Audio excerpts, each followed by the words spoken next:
mesmos mesocosmos para diferentes espécies e organismos que ali estavam presentes, que fazem parte aí de diferentes níveis tróficos. Então, a gente vê que, ainda que tenha tido uma degradação considerada relativamente rápida, vamos pensar assim, muitos efeitos poderiam ter sido causados durante esse processo, e aqui estão, né, a maioria em concentrações aí daquelas que estavam presentes nos mesocosmos. Aqui acima são basicamente os efeitos agudos, né, que são usados em testes iniciais de laboratório para conhecer, né, o IC50 e outros endpoints iniciais de testes aí, né? E o mesmo para o 2,4-D. Então, veja que existem vários efeitos, não só mortalidade, né,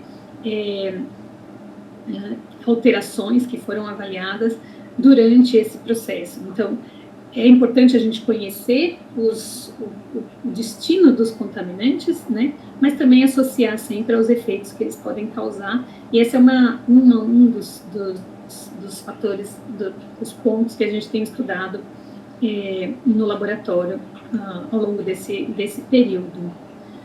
Bom, eu acho que era isso que eu trouxe para apresentar nesse primeiro momento. Eu fico à disposição para perguntas, espero ter ajudado a trazer algumas questões importantes para discussão aí para o grupo de vocês também.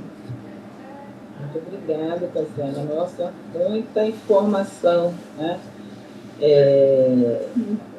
Temos pergunta, Marco? Só para a gente já, esse horário dela, né? 10 horas tem que estar na aula já, né? Apenas o Rogério, né, pediu se é possível disponibilizar a apresentação e também para a Secretaria Executiva, né, para o nosso arquivo. E o senhor Miguel Milinski pediu a palavra. Por favor, Miguel.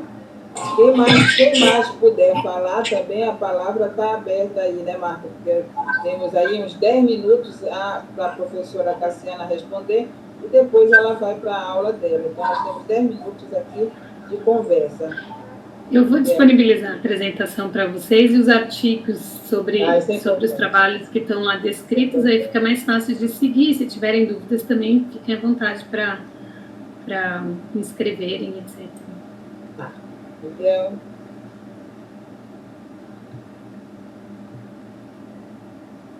Miguel, seu microfone está fechado, Miguel. Ok, obrigado. Então, primeiramente, bom dia. Bom dia. Professora, parabéns pela sua apresentação. Gostaria de dizer que eu fiz um curso de especialização e meu TCC foi sobre contaminantes emergentes em águas superficiais. Agora, já vou aproveitar e fazer duas perguntas, tá? Primeira pergunta, quando você fala... normalmente, quando aparece não detectado, esse não detectado quer dizer o quê? Ou a concentração é muito pequena, ou não existe a presença, ou os métodos, né, não são capazes de detectar. Essa é a primeira pergunta. E a segunda, fizemos algumas reuniões com pessoas que estavam trabalhando na atualização da portaria, e eu sugeri, inclusive, que os contaminantes emergentes fossem contemplados, não todos. Então, o que eu sugeri? Que se adotasse o monitoramento da cafeína, porque você mesmo acabou de dizer que a cafeína é um indicador de presença de esgoto doméstico. Então, eu solicitei que, pelo menos, fosse incluído o monitoramento da cafeína. Ou seja, se você tem cafeína, então você tem que ter...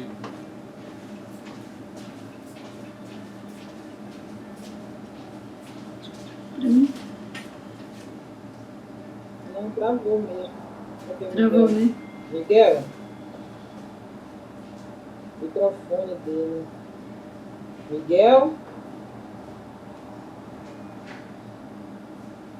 Teu microfone, acho que a gente não está conseguindo te ouvir.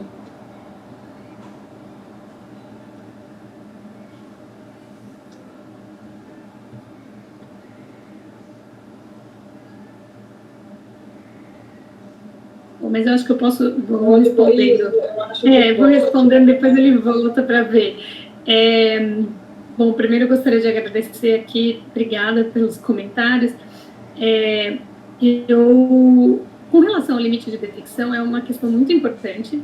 Não tem um laudo ou um relatório que seja enviado que não tenha o limite de detecção do método. Então, quando está abaixo do limite de detecção, não significa que tem muito ou pouco, né, ou pouco, que é o primeiro.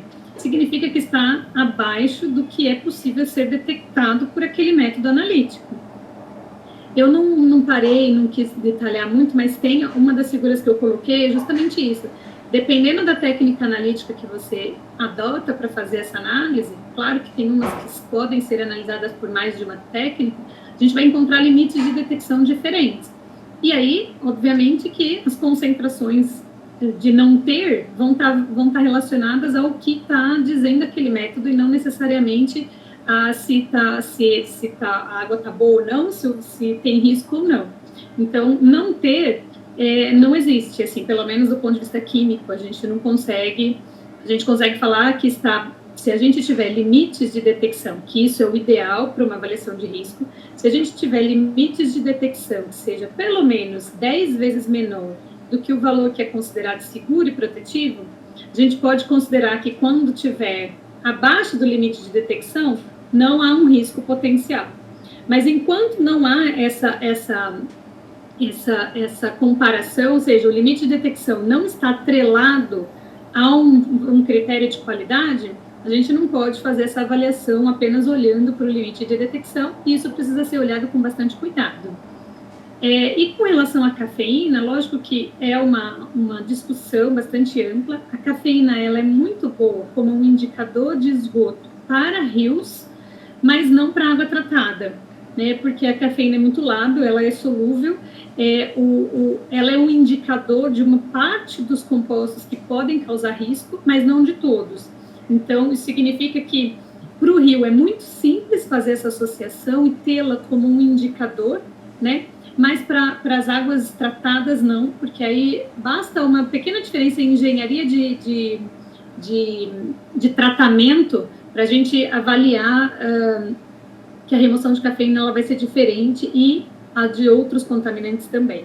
Então, para a questão de água tratada, ainda tem bastante coisa e outros contaminantes que podem ser usados aí como indicadores químicos, mas eu não indicaria cafeína num primeiro momento. O que eu indicaria é isso, essa questão de que o manancial ele precisa estar mais protegido, ou seja, a gente precisa diminuir o aporte de esgoto no bruto, né, ou parcialmente tratado nos mananciais, para, de certa forma, garantir, né, uma melhor eficiência das estações de tratamento de água como um todo, né, para evitar essa questão. Mas sim, tem bastante ainda coisa para ser, bastante ponto para ser estudado aí diante desse cenário como um todo. Obrigada, Cassiana. Não sei se o Miguel voltou, caiu. Não voltou ainda. Não voltou, né? Não. Então, a gente... Então, está gravado, então ele vai ouvir a resposta. Sim. Alguém mais quer fazer alguma pergunta para a professora? A Maria Aparecida, ela escreveu um texto aqui, eu não sei se ela prefere falar ou eu leio. O que é a Maria Aparecida? Maria, você quer falar?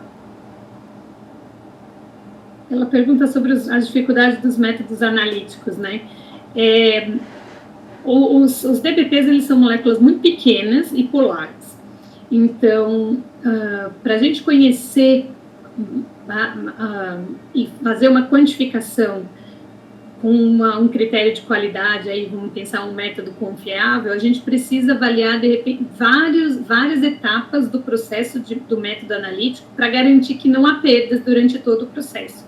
Então, há uma ideia inicial de que basta ter um equipamento super mega sofisticado para poder analisar DBP. Isso não é verdade, né? Eu trabalhei num centro de pesquisa que tinha à disposição todos aqueles equipamentos possíveis para química analítica, e mesmo assim, essa questão era uma questão bastante crucial e importante para o desenvolvimento de método analítico. Os custos ainda são altos, porque a gente ainda precisa de técnicas mais, vamos pensar, de alta resolução, ou que seja capaz de nos fornecer uma ideia, não só de um único composto, né, mas de um perfil de contaminação que vai nos dizer melhor a questão do risco. E isso, por natureza, ele acaba sendo mais oneroso. A parte de preparo de amostras é onde estão as maiores perdas do processo, e a gente precisa considerar isso quando estamos avaliando o desenvolvimento do método analítico, né? Quando a gente fala em nanograma por litro, em questões traços, o método ele acaba sendo tecnicamente mais permissivo em alguns aspectos, mas ele ainda assim é mais restritivo em outros. Você precisa ter, por exemplo, uma boa precisão para poder garantir que aquele resultado seja confiável, né? Então, tudo isso onera, né? Tudo isso onera. Então, a ideia de muitas pesquisas tem sido buscar indicadores também, para que a gente consiga monitorar alguns deles e inferir sobre os riscos, ou buscar pela ocorrência, vamos pensar assim, daqueles que são mais apontados como mais perigosos ou que apresentam os maiores riscos, né? Justamente para minimizar essa questão dos custos relacionados a essa metodologia analítica. Eu sei que tem muitas empresas aí buscando, justamente por conta da portaria, atender ou ter métodos analíticos. Na verdade, para o NDMA, por exemplo, né, o que muitos estão fazendo é adaptar o método de outras matrizes agora para água tratada, e como isso pode, né, gerar um método validado, etc., né, e confiável para esse tipo de análise, mas tem sido uma adaptação. Eu tenho acompanhado muitas delas, ou algumas das internacionais que já têm esse método desenvolvido em outros países, mas ainda assim vai ser um desafio, vai precisar de um tempinho aí de adaptação para que a gente consiga ter esse processo de monitoramento bem implementado, né, aqui no Brasil. Mas é um começo, né, eu acho que é um começo. Se o limite ainda é bom ou não, diria que a gente pode deixar isso num farol ali amarelo, de atenção, mas já é um bom começo para a gente poder entender qual é a dinâmica da questão dos DBPs em água, usando o NDMA aí como um dos principais indicadores. Se você pudesse complementar, além dessa questão também da dificuldade analítica, você está me ouvindo? Estou sim. Estou fazendo aqui por uma participação aqui com uma certa restrição, mas o que eu queria saber também é a questão, principalmente em relação à expansão de novos parâmetros. É sempre muito nosso objetivo é que fôssemos mais alinhados sempre com o que tem em todos os sentidos. Mas a questão sempre o Brasil é muito grande, né? E a portaria ela visa a todos, né? Essa linha de fechamento da sua análise de toda a problemática, essa situação realmente, a viabilidade, considerando tudo isso, todas essas análises que são muito interessantes e a execução, né, efetivamente de tudo isso. Obrigada. Sim, a minha experiência mostra que a gente vai ter cenários diferentes para diferentes regiões do Brasil, e isso é um problema, não só no Brasil, nos Estados Unidos também. O problema é que lá eles têm já uma rede de monitoramento muito grande, nessa associação agência ambiental, concessionárias e academia, né, que garante ter informação um pouco mais volumosa com relação ao perfil de contaminação, que a gente ainda está bem longe com relação a isso, e essa dinâmica, né, de vamos entender o que está acontecendo em um grande processo de monitoramento que vai integrar academia, concessionária, agência ambiental por um ano. Depois vamos rever isso, vamos funilar, vamos ver o que a gente consideraria importante para a nossa região ou para o nosso país como um todo, e vamos, né? Então, essa conversa integrada facilita muito nas tomadas de decisões, né? E a gente ainda está bem longe de um cenário como esse. Então, não adianta só a academia sair conhecendo ou fazendo esse levantamento, porque a gente vai encontrar cenários muito distintos aí em diferentes regiões, justamente porque o nível de contaminação, né, o de qualidade, ele é bem diferente aí para diferentes rios, né? Mas sim, é importante. Assim, o José Roberto levantou a mão, pode falar. Você ainda tem uns 5 minutos, Cassiana, aqui com a gente? Tem, tá. 2 minutinhos, eu dizer aqui que eu vou atrasar um minutinho. Eu vou atrasar um pouco, tá? Rapidinho aí, quero fazer um comentário. Cassiana, parabéns pela sua apresentação. Eu acompanho muito o seu trabalho já há algum tempo e admiro esse dinamismo, essa inovação que você traz nesse contexto todo, né? Então, eu queria só fazer uma perguntinha para você, esquecendo um pouquinho os emergentes, né? Como que você vê o monitoramento das espécies químicas inorgânicas? Assim, um exemplo mais, vamos colocar aí os mercúrios, arsênios, etc. e tal, tanto do ponto de vista que a legislação não contempla isso também, né? Essa dualidade, assim, está próxima de chegar? Como é que você vê isso? E não sei como é que é isso, essa questão nos países já desenvolvidos lá, se existe esse tipo de monitoramento. Um bom dia, Cassiana. Obrigado. Obrigada. Eu acho que a maior diferença, claro que é difícil ficar comparando, né? Senão eu também não gosto. Cada país tem a sua particularidade. Quando a gente vê um sistema que dá certo, ou que a gente vê um progresso mais eficiente com relação a essa questão da legislação, é porque a revisão é mais dinâmica e porque o processo de monitoramento como um todo, ele é discutido de forma integral entre vários órgãos. Isso funciona muito bem. Quando isso funciona bem, a gente consegue focar esforços para elucidar um problema específico e decidir, isso aqui eu preciso legislar, isso aqui eu não preciso legislar. Então, em geral, tanto para as espécies orgânicas quanto inorgânicas, essa questão é muito importante, né? Enquanto a gente estiver fazendo ações individuais, vamos pensar assim, né? Fica difícil a gente tomar uma decisão, né? Assim, de forma conjunta e integrada. Então, eu acho que esse eu acho que é o principal ponto quando a gente vê estuda, né, ou conhece como é que é o processo de discussão. Eu tenho acompanhado já há uns 5 anos como isso tem sido feito nos Estados Unidos e como isso tem sido feito no Reino Unido, e a gente olha que aqui a gente ainda está, assim, a gente precisa dessa integração para poder, como aquilo é muito mais dinâmico, por que isso tão é dinâmico lá e aqui não, né? Então, eu acho que está um pouco mais aí nessa questão, e aí independe dessa questão de orgânico e inorgânico. Os inorgânicos já consolidados, a gente conhece os riscos, etc., é mais fácil. Agora, para tudo aquilo que a gente não conhece o risco, ou que a gente começou a entender efeitos diferentes, a gente precisa se integrar melhor, saber como é que está isso com relação ao que a gente tem de ocorrência, para, de fato, falar que a nossa água é boa e ela é boa, né? E até que ponto isso é protetivo ou não para a saúde humana ou para os organismos como um todo, né? Mas sim, é um prazer. Eu acho que posso participar de outras reuniões. Eu peço até desculpas por ter que sair logo agora por conta da minha aula, mas eu fico à disposição para a gente retomar essas conversas em outras reuniões futuras. Tem uma última, não sei se você consegue né?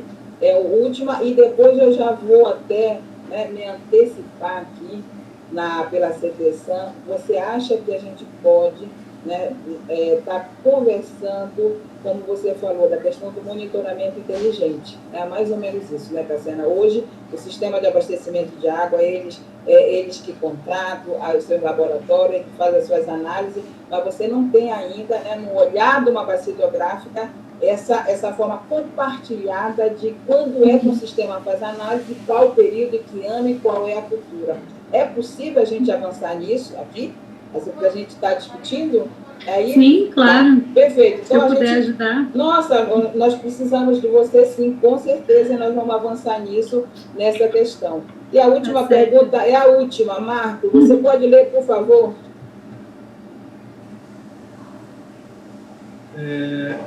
Olá, doutora Thelma.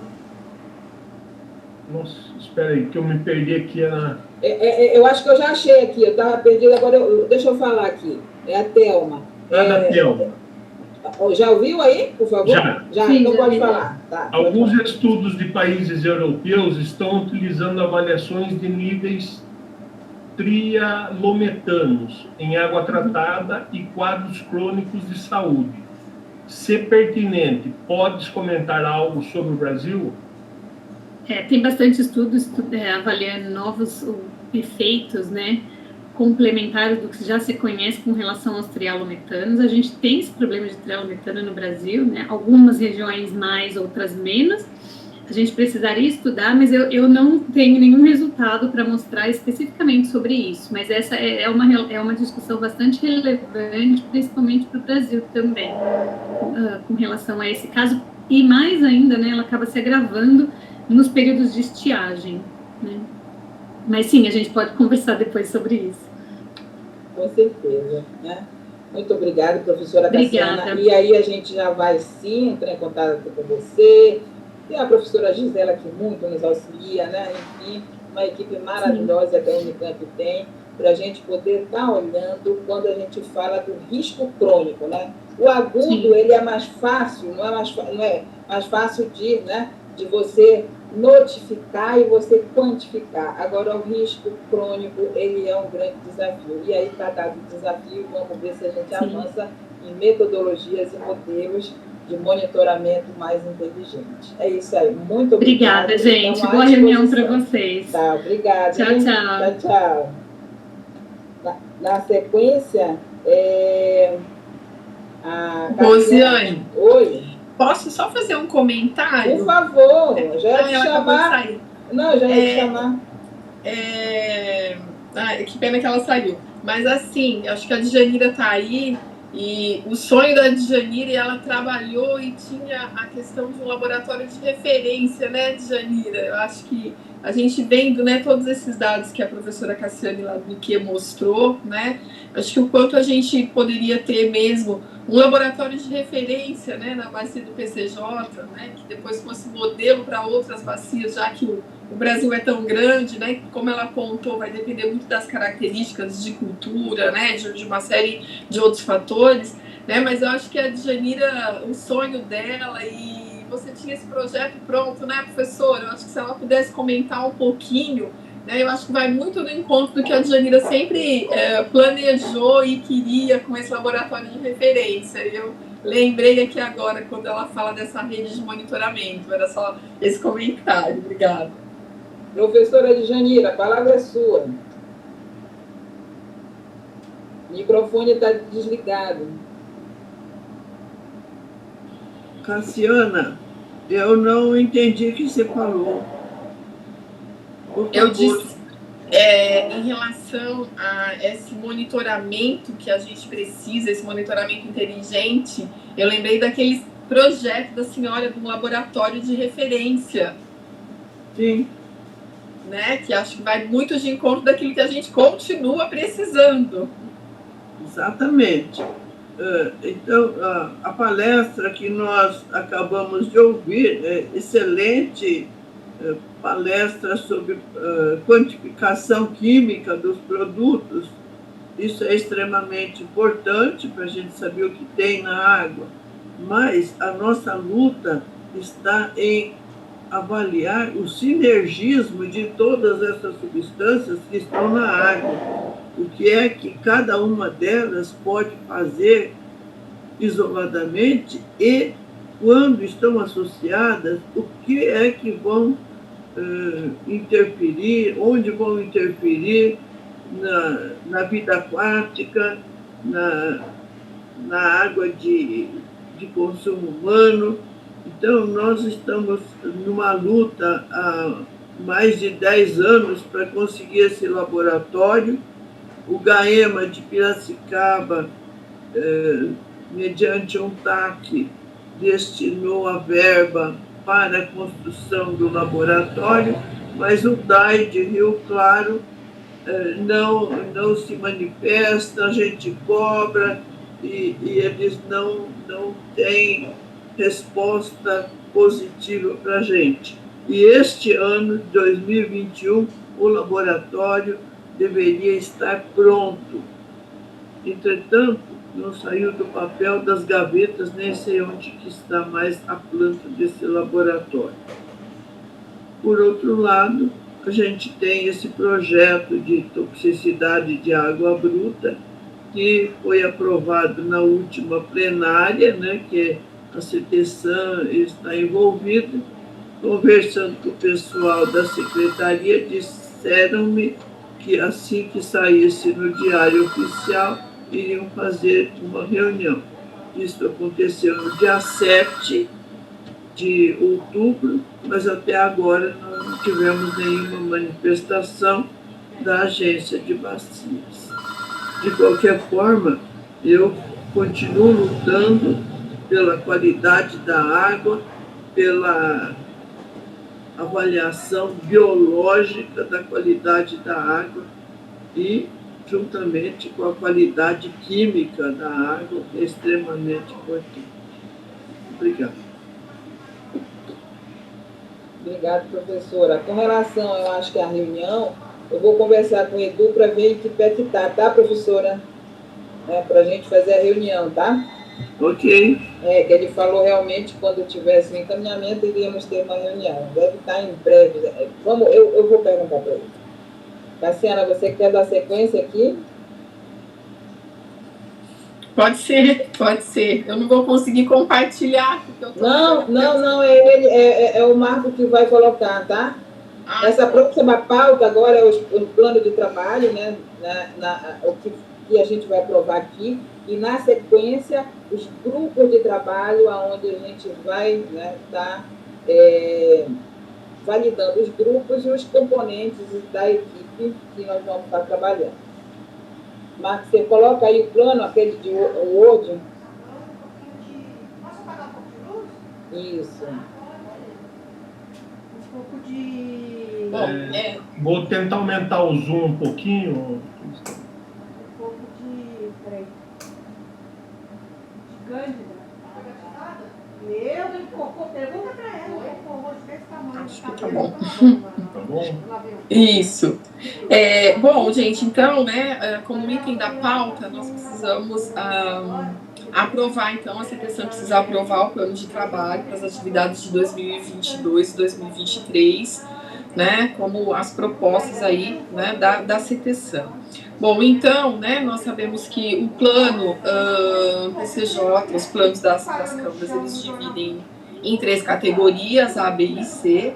A categoria A são as demandas da Secretaria Executiva, então, nesse suporte, que nos é dado de forma muito eficiente aí por todos da Secretaria Executiva, nos auxiliando em todas as demandas, desde acompanhar as reuniões, elaboração do plano, Então, a categoria A ela está relacionada com essas demandas da Secretaria Executiva, Então, acompanhar estudantes que estão fazendo cursos de pós-graduação, nomeados pelas câmaras, elaborar os trabalhos, sempre... acho que a participação da Secretaria é muito importante, com os critérios, uma eficiência muito grande, nos auxiliando em todos os pontos, Então, mobilizando os membros, as reuniões, Então, acho que a categoria A são as demandas da Secretaria.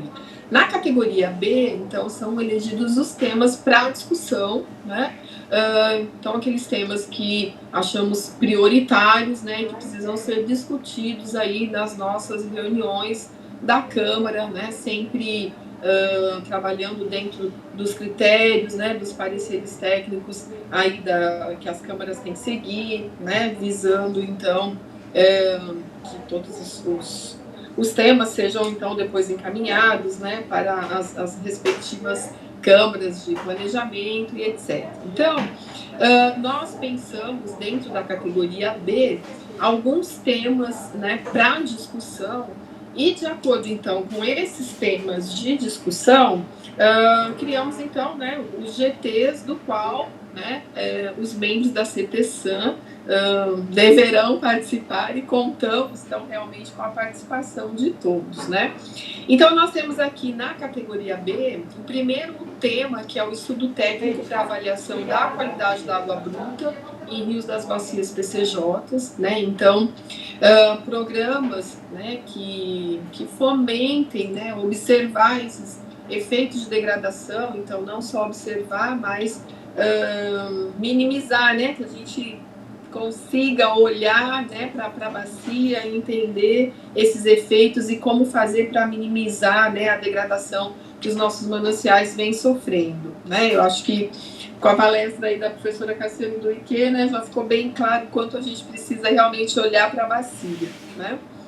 Depois a Rosiane vai detalhar cada etapa, né? No item 2, então, a política de saúde ambiental, né?